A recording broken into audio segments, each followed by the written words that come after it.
সুপ্রভাত, আমার প্রিয় পরিবার সবাইকে জানাচ্ছি নতুন আরেকটি ব্লগে অনেক অনেক স্বাগত, অনেক অনেক ভালোবাসা। আশা করছি সবাই খুব ভালো আছে, সুস্থ আছে, আর আমরাও মোটামুটি ভালো আছি। তো কালকে তোমরা দেখলেই আমরা এখানে থেকে গেছিলাম, অনেক ধকল গিয়েছিল কালকে সারাদিন ছোটাছুটি। এই সোনু খুব ক্লান্ত হয়ে পড়েছিল, আমিও। তো আমরা এখানে থেকে গেছিলাম। সোনু এখনও ওঠেনি, তাই বিছানাটা তুলতে পারছি না। তো উঠুক, তারপরে তুলবো। আর ওদিকে বড় মা হচ্ছে চিড়ে ভাজছে, আর বৃষ্টি হচ্ছিল প্রচুর রাত্রি থেকে। আর রাত্রে কখন বৃষ্টি হয়েছে, এতটা ক্লান্ত ছিল দিদিও টের পাইনি, আর আমিও টের পাইনি। আর ওর সোনু পাপা আবার বলতে পারে যে কতটা বৃষ্টি হয়েছে। এমন হারে বৃষ্টি হয়েছে যে সোনু জুতোগুলো পিছনে চলে গেছে ওদিকে ক্ষেত বাড়িতে। মা নাকি সকালবেলা গিয়ে বলে, সকালবেলা এসে দেখে জুতো কোথায়, বাচ্চাটার জুতো তো নাই। তারপরে বুঝেছে যে ঠিক ভেসে গেছে। তো তারপরে গিয়ে বলে দেখে ওদিকে ক্ষেত বাড়িতে, ওখান থেকে নিয়ে এসেছে। তাহলে ভাবো কি হারে বৃষ্টিটা হয়েছে, জুতা নিয়ে ভেসে চলে গেছে। ছোটো মা এখন ব্রাশ করবে, এটা বড় মা চিড়ে ভাজছে, চিড়ে ভাজা হয়ে গেছে, মাখছে। কারি পাতার কি সুন্দর সেন্ট, কারি পাতাটার সেন্টে কি ভালো লাগছে শুকতে। দিদি এই যে বারান্দাটা মুছে নিল, উঠুন টুটুন ঝাড়ু দেওয়া কমপ্লিট। আর বাসনটা দুজনে মিলে ধুয়ে নিলাম। ব্রেকফাস্ট করে বেরিয়ে পড়বো, কারণ বাবাকে আজকে হসপিটালে নার্সিংহোমে নিয়ে যাওয়া হবে, সেই জন্য তাড়াতাড়ি করে বেরিয়ে পড়তে হবে। 10টার পর নাকি ডক্টর বসেন। সোনুর পাপা সকালে সেরকম কিছুই খায় না চায়ের সঙ্গে। তো আমি বললাম এই চিড়াটা খেয়ে দেখো, ভালো লাগবে, কারি পাতা লঙ্কা পেঁয়াজ দিয়ে করেছে তো বড় মা, ভালো লাগবে বলাতে এই যে একটুখানি খেলো। সামনে দিয়ে একটা সিঁদুরের দোকানদার যায়, দোকানদার কাকু। সিঁদুরটা না খুব ভালো, দিদির কাছ থেকে নিয়েছিলাম। দিদি বলে, আমি দিদির সিঁদুরটা দেখেছি একদম, কি সিঁদুরটা তো খুব ভালো, কোথা থেকে নিয়েছিস? তো তারপরে দিদি বলে আমাকে, তো উনি আবার আজকে এদিকে যাচ্ছেন, হ্যাঁ, সিঁদুর করে। আমরা আটকানোর পরে বেশি করে নিয়েছি। দেখো, আমি একটা নিয়েছিলাম, এটা একটা কি দুটো নিয়েছিলাম বলে, দিদি আবার দুটো আমাকে দিল। আর এটা খয়েরি, কিন্তু খুব মানে একই রকম আর কি, খুব ভালো। তো আমি বললাম ঝুরঝুর করে যেন না পড়ে, বলে না এগুলো ঝুরঝুর করে পড়বে না, ঝুরঝুর করে যেগুলো পড়ে ওগুলো পুজোর জন্য 10 টাকা করে, আর এগুলো ভালো, ওগুলো 20 টাকা করে। আর এটা 20 টাকা। এটা বলে খুব ভালো, টুকটুকে হবে একদম, যেমন হালকা হয়ে যায় সিঁদুরগুলো আজকালকার। তো এটা বলে খুব ভালো হবে, বলে পরে দেখো। তো পরে দেখলে পরে যে ভালো হলে পরে তখন আরও নিতে ইচ্ছা করে, তাই না? ওই জন্য আমি এখান থেকে নিলাম। আর একটা জিনিস নিয়েছি খুবই স্পেশাল, সেটা হলো এই যে পকেট কিটা। এটা নেওয়ার সৌভাগ্য হলো, এটা আমি ওর জন্য নিলাম। সংস্কৃতে দেওয়া আছে, এটা অনুবাদ করা নাই, অনুবাদ করলে তো আরো বড় হয়ে যেত। এটা পকেট কিটা, পকেটে রাখবা সবসময়, রাখবা, বুঝতে হবে না, এটা পকেটে শুধু রাখবো ভক্তি ভরে। এটা পড়ার জন্য না, এটা পকেটে রাখার জন্য। দেখতে পাচ্ছ আমি তো এখন সকাল সকাল স্নান করিনি, তো স্নান না করেই কিন্তু এটা নিয়ে নিয়েছি। জানি গীতার অনেক কিছু নিয়মকানুন আছে, অনেক নিয়মকানুন মেনে রাখতে হয়। তো এটাকে নিয়ে গিয়ে গঙ্গা জল দিয়ে করে শোধন করে তারপরে আমি ওকে দেব। হেলমেট নেই জন্য, হেলমেট ছাড়া তো ধরে, তো একটা হেলমেট নিয়ে এসছে। আমি যেহেতু গাড়িতে ওদিকে গেছিলাম জন্য হেলমেটের কথা মাথায় ছিল না, তো ওই জন্য আমাকে নিয়ে যেতে পারলো না। ও বলছে তুমি গাড়ি করেই যেতে হবে তোমাকে। আর ও যেহেতু ডক্টরের কাছে নিয়ে যাবে বাবাকে, মানে ওরা সবাই ভাই আরও, সেই জন্য ও চলে গেল। আমি চাই একটু পর। শোনো এখনও ওঠেনি, এখনও ঘুমাচ্ছে, ওঠেনি। ও উঠলে পরে যাবো আমরা। দিদি এদিকটা এই যে বলে শাক পছন্দ করে, এই জন্য শাক রেডি করছে, শাক ভাত খেয়ে যাবে। ও বেশিক্ষণ দেরি করবে না, ভাবলাম যে তাহলে তাড়াতাড়ি করে শাক ভাত রান্না করে দিই, ও নাকি শাক পছন্দ করে। তো এই যে তবু চলে গেলাম, খাবে না এখন।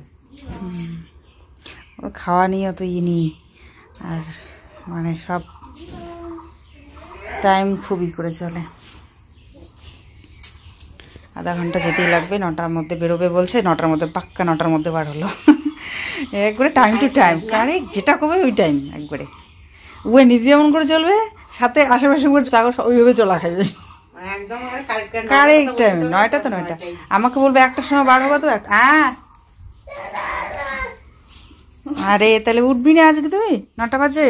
এদিকে সোনুর ঘুম ভাঙছে না, আর এদিকে তো মানে 9টা পার হয়ে গেছে।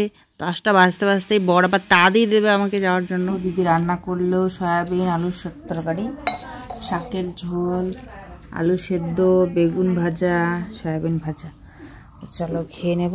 সোনুর বাবাকে তো খেয়ে যেতে বললো, ও তো এমনি চলে গেল। তো আমি খাই, খেয়ে আমি বেরোই। এখানটা বসে পড়েছি সবাই। তখন ভাত হওয়া হচ্ছে, প্রায় হয়ে গেছে, শাকটা বাসি ধরছি। তাই কয় বলে শাকটা বাসি, শাক ভাত দিয়ে খাওয়া যাতে, শাক পছন্দ করিস। তাই ওই যে টাইম টু টাইম 9টার সময় বেরিয়ে গেছে, 9টা পাক্কা 9টার সময় বেরিয়ে চলে গেছে। কারণ 10টার পর মানে নার্সিংহোম খোলে, তো এই জন্য টাইমলি বের হয়ে চলে গেছে যাতে 10টায় নিয়ে যেতে পারে। একদম 10টায় গিয়ে মানে ইয়েও খুলবে, নার্সিংহোমও খুলবে, ওরাও গিয়ে পৌঁছবে। একদম এরকম টাইম টু টাইম চলেও। এই এক টোটোওয়ালা আঙ্কেল আছে, মাগো তুই কত কি করবি? হ্যাঁ থাকির কা যাই। হ্যাঁ বলো, দাঁড়াও একটু আসছে। তা খাও ওটা। মা যে টোটোটা করে এসেছিলো আমার শ্বশুরবাড়ির পাশের, তো সেই দাদাকে বলছি যে একটুখানি দাঁড়াতে, মার 15 মিনিট সময় লাগবে তো ইনসুলিনটা দেওয়ার পর, তারপর খেতে পারবে কটা। তো মোটামুটি 20-25 মিনিট লাগবে, এটুকু সময় একটু দাঁড়াতে পারবে কিনা সেটাই জিজ্ঞেস করার জন্য পাঠাচ্ছিলাম। তো আবার বলছে না আমার অন্য একটা ভাড়া আছে, এখন আমি তাহলে আসি, ভাড়াটা করে আসি। ঠিক আছে তাহলে যাও। সোনু বাবা তো 9টার দিকে চলেই গেছিলো, একদম পাক্কা 9টার দিকে, আর আমাকে বলেছিল 10টার দিকে বেরোতে। তো দিদি যেহেতু রান্না শুরু করে দিয়েছিল, তো এখানে দেখতেই পেলে দিদি কিন্তু তারপরেও মানে নানা করেও 2-3টে মতো সবজি করেই ফেলেছে, 2-3টে মতো আইটেম, আলু সেদ্ধ, তারপরে সয়াবিন ভাজা, আলু সয়াবিনের তরকারি, বেগুন ভাজা। সেজন্য একটু লেট তো হচ্ছিলই। আর পাক্কা 10টার সময় ফোন করে বলছে 10টা বেজে গেছে, তুমি কোথায়, তাড়াতাড়ি আসো, এখনও আসোনি কেন? তা আমি বলছি দিদি রান্না করছে তো, মানে ও বলছে যে যাবি যখন, ও তো না খেয়েই চলে গেল, আর তুই যাবি যখন তো কটা খেয়ে যা, বাচ্চাটাকে খাইয়ে নিয়ে গেলে আর চিন্তা থাকবে না কখন রান্না হয় না হয়, তো বিমানটা আর কি খেয়ে গেলে চিন্তা থাকবে না তোর। তো আমি ভাবলাম ঠিকই তো, এখান থেকে যাব, তারপরে কখন রান্না হবে না হবে, এটাকে খাইয়ে নিয়ে গেলে তখনও রান্না হয় কি না, খাইয়ে নিয়ে গেলে আর কি নিশ্চিন্ত। মানে যে কোনো জায়গা থেকে, যে কোনো বাচ্চাই বাড়ি থেকে কোথাও, মানে যে কোনো জায়গা থেকে তোমরা যখন বেরোবে, সে নিজের বাড়ি হোক বা দিদির বাড়ি হোক বা বাবার বাড়ি হোক, যেখান থেকে বেরোবে কটা বাচ্চাটাকে অন্ততপক্ষে খাইয়ে নিয়ে গেলে নিজের জন্য কিন্তু আর চিন্তা থাকে না। তো সে কারণে আর কি ভাবলাম যে ওকে কটা খাইয়ে নিয়ে যাই। তো দিদি রান্না করছিল, একটু লেট হয়ে গেল, তো ও বলছিল তাড়াতাড়ি আসো। তো আমি ঠিক আছে আমি এখনই আসছি। তো খাওয়া দাওয়া শেষে আমি একদম রেডি। তো আবার কিছুক্ষণের মধ্যে আবার ফোন করে বলছে ঠিক আছে তোমাকে আসতে হবে না, মা বলছে মা যেতে পারবে, মা আর কি একাই চলে আসবে, মার কাছে আছে চাবি। তো আমি বললাম ঠিক আছে আমি রেডি হয়ে আছি, তো মা এদিকে আসলে পরে একসঙ্গে যাবো এখন। তো দেখি এবার ফট করে মা দিদি বাড়ি ঢুকে পড়েছে। তো ভাবলাম ঠিক আছে, তো এসে পড়েছে তো কটা খেয়েই যাক। দিদি আবার মার জন্য ভাত প্যাকিং করে দিয়েছিল, বলছিল যে যাবি তারপরে রান্না করবি তারপরে খাবে। মানে সোনু বাবা বলছিল তাড়াতাড়ি করে এসে মাকে নিয়ে গিয়ে তাড়াতাড়ি রান্না করে মাকে দাও। তো আমি ভাবলাম যে ঠিক আছে তাহলে গিয়ে যে রান্না করবো। দিদি বলছে তাহলে রান্না করবি, তাহলে গিয়েই তো রান্না হবে না, তো কটা ভাত নিয়ে যা। তো আবার কটা পেঁয়াজ দিল, লঙ্কা দিল, কারণ এসেই তো আর বাজার করতে পারবো না, মানে এসে বাজার করতে গেলে আরও টাইম পাস হয়ে যাবে।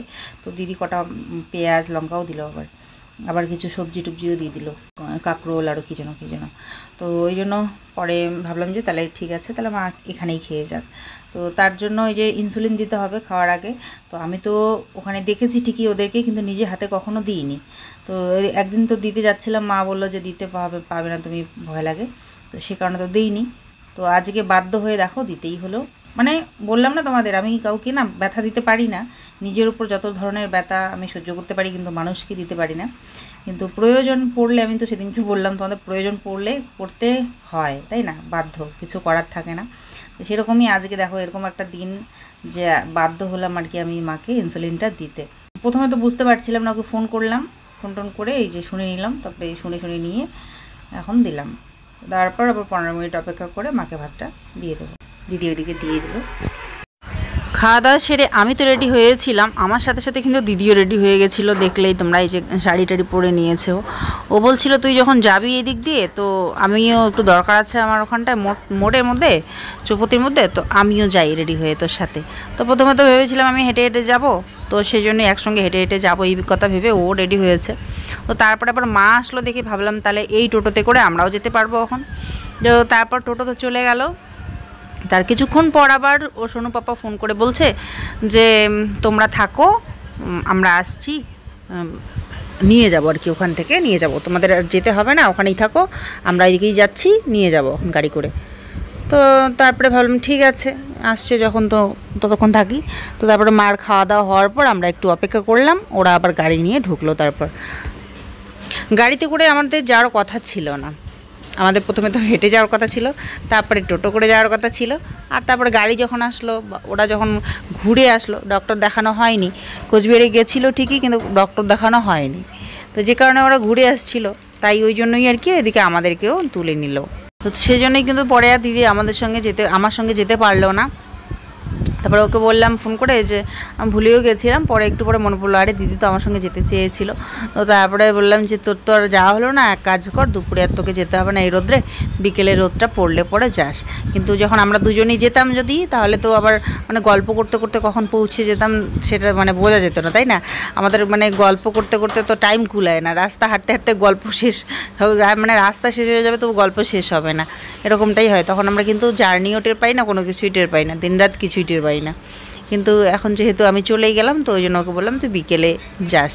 তো এখানটায় আমি যে কলা ফুলের গাছটা দেখছি, আমাদের বাড়িতে না খুব এরকম গাছ ছিল, প্রচুর গাছ ছিল কলা ফুলের গাছ, আর প্রচুর হতো যখন এরকম করে ফুলগুলো ফুটতো সব গাছের মধ্যে, কী যে সুন্দর লাগতো, মানে হয় তোতা পাখি বসে আছে অনেকগুলো লাল লাল, এরকমটাই লাগতো। আর এত হতো গাছগুলোকে মানে কেটেও শেষ করা যায় না, এই কাটে প্রত্যেক বছর আবার একদম বাগান হয়ে যায়, কলা গাছের বাগান, কলা ফুলের। তো তখন প্রচুর ছিল, কেটে কেটে ফেলে দিত। কিন্তু এখন আর আমাদের বাড়িতে কোনো গোষ্ঠী নেই এই ফুলের, শেষ মনে হয়নি, আমার মনে হয় নেই, দেখতে পাই না।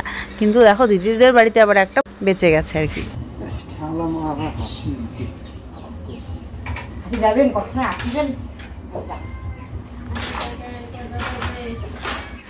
দিদি এই যে সাইকেল নিয়ে বেরোলো দোকান থেকে ডিম আনবে বলে, মাকে অমলেট করে দেবে। আসলে বেশিক্ষণ সময় তো লেট করবে না যে অন্য কিছু নিয়ে আসবে, তাই ফট করে পাশের দোকান থেকে ডিম নিয়ে আসবে অমলেট করে দেওয়ার জন্য আর কি। তো এখানটা মা ওষুধ নিয়ে বসে পড়েছে ওষুধ খাওয়ার জন্য। তো আমি বলছি তোমার তো খাওয়া দাওয়ার পর ওষুধ খেতে হয়। তো বলছে যে টাইম কোথায় গেছে দেখো তো, সকালের খাওয়ার ওষুধ এগুলো তাহলে কি করব, খেয়েই নিই। তা আমি বলছি আগে খাও তারপরে খাও, বলে না আগে খেয়ে নিই, টাইম চলে যাচ্ছে। তো কে জানে, উনি খেয়েই নিচ্ছেন। তো ওষুধগুলো আমাকে দেখতে বললেন, তো আমি দেখে দেখে দিচ্ছি, উনি খাচ্ছেন। এটা সকালে একটা করে খাওয়ার পর, সকালে খাইছেন এটা? এটা তো খাওয়ার পর এটি ছিল, এটা সকালে খাওয়ার পর। ও তাহলে খাওয়ার পর খানালে এখানে খালেন, তাহলে খাওয়ার পর বেশি না, সকালে খাওয়ার পর এটা মুখ দেখিয়া খাও।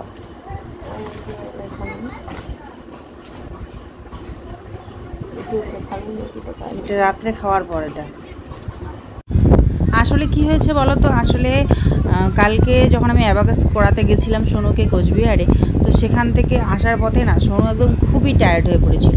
যাওয়ার সময়ও খুব কান্নাকাটি করছিল যে আমি এত জার্নি করতে পারবো না, আমি যাবো না, জোর করে আমি নিয়ে গেছিলাম। কিন্তু যাওয়ার সময় না জায়গা পেয়েছিলাম, সিট পেয়েছিলাম, হাওয়া লাগছিল, ভালোই গেলাম দুজনেই। আর আসার সময় জায়গা নেই, দাঁড়িয়ে 1 ঘন্টা দাঁড়িয়ে থাকতে মানে ঘোকসাডাঙ্গা নামার একটুখানি আগেই সোনু মানে ঢলে পড়ছে, একদম গলে যাচ্ছে, এরকম অবস্থা, চোখ বন্ধ করে মানে গলেই যাচ্ছে। এতগুলো মানুষের ভিড়ের চাপার মধ্যেও যেন মাঝখানে পড়ে গেছে। যেহেতু ছোট বাচ্চা বুঝতেই পারছো, মানুষের কোমরের কাছে ও আছে, আর চাপার মধ্যে ও মানে ভালো মতো ওদের শ্বাসও নিতে পারছে না, হাওয়া লাগছে না, একদম গলে যাচ্ছে। আর এত জার্নি একদিনেই মনে করো এতটা রাস্তা যাওয়া আবার আসা, তো বুঝতেই পারলাম যে ওকে আর বেশি জার্নি করানোই যাবে না। তো যে কারণে আমি ফোন করে নেমে যাই ওখানটায়, ইসেতেই ঘোকসাডাঙ্গাতেই নেমে গিয়ে আমি দিদি বাড়ি ঢুকে পড়ি। আর ভাগ্নিরাও খুব বলছিল কিছুদিন ধরে যে মাসি আসো কবে আসবে, লিচুগুলো পেকে যাচ্ছে, বড় হয়ে যাচ্ছে, লিচু শেষ হয়ে যাবে, কবে আসবে ভাই। তো এরকমই করছিল। আমাদের জন্য লিচু রেখে দিয়েছে, তার জন্য ভাবলাম যে চলো তাহলে এদিকে লিচুটাও নিয়ে নিই। আর বাচ্চার খুব জার্নি হয়ে গেছে, তো ওখানে ঢুকলেই একটু রিল্যাক্স ফিল করবে এখন ছেলেটা, একটু তরতাজা হবে শরীরটা। তো তারপর আবার সোনু বাবাকে ফোন করে বললাম যে তুমি তো ওইদিকে যাবেই। সোনু বাবা এসেছিলো এখানটাতে, মানে শ্বশুরবাড়িতে এসেছিলো, গ্রামের বাড়িতে কাজ করাচ্ছিল আর কি। তো সন্ধ্যাবেলা যাই, তো ওকে বললাম তুমি সন্ধ্যাবেলার দিকে যাওয়ার সময় আমাকে বাইকে করে তুলে নিয়ে যাবে। বলে ঠিক আছে নিয়ে যাবো এখন।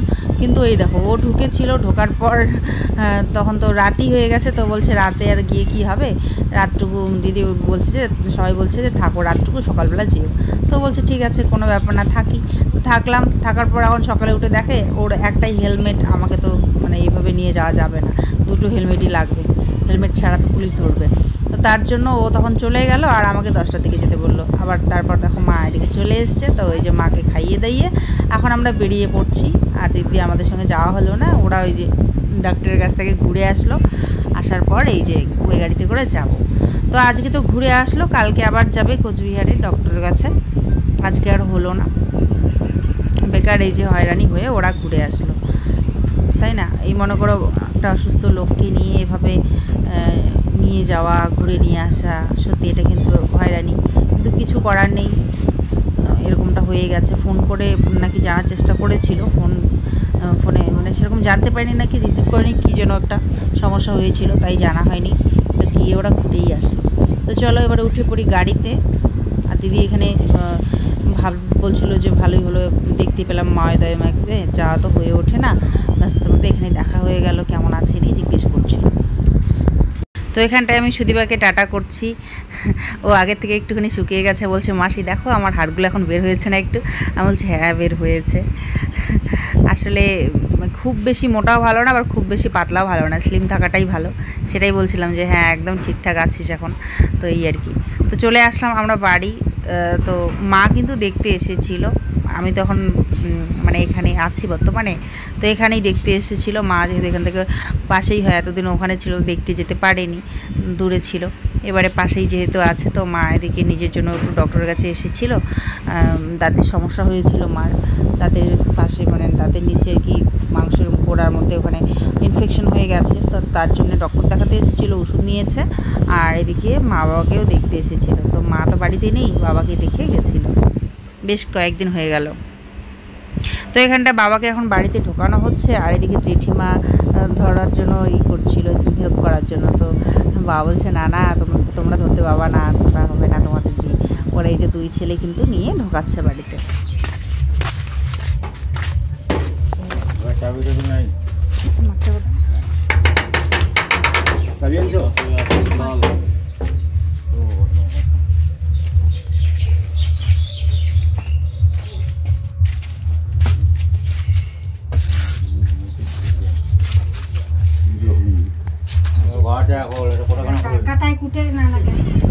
ঘর ঢুকে এই যে বিছানাপত্রগুলো ঝেড়ে নেবো, জানলা ঠালা খুলে দেবো, আর বিছানাটা পরিষ্কার করে আগে বাবাকে দিই শোয়ার জন্য, তারপরে ঘরটাগুলো সব পরিষ্কার করবো পরে, আগে বিছানাটা ঝেড়ে দিই। ওই দেখো পিঠের মধ্যে ব্যাগ নিয়েই করছি, মানে এত খেয়াল থাকছে না, তাড়াতাড়ি করে বিছানা করে দিতে হবে বাবাকে, তাই না? ওদিকে ধরে আছে ওরা, তো সেই জন্য ব্যাগটা যে রাখবো সেটার আর এসে পাচ্ছি না।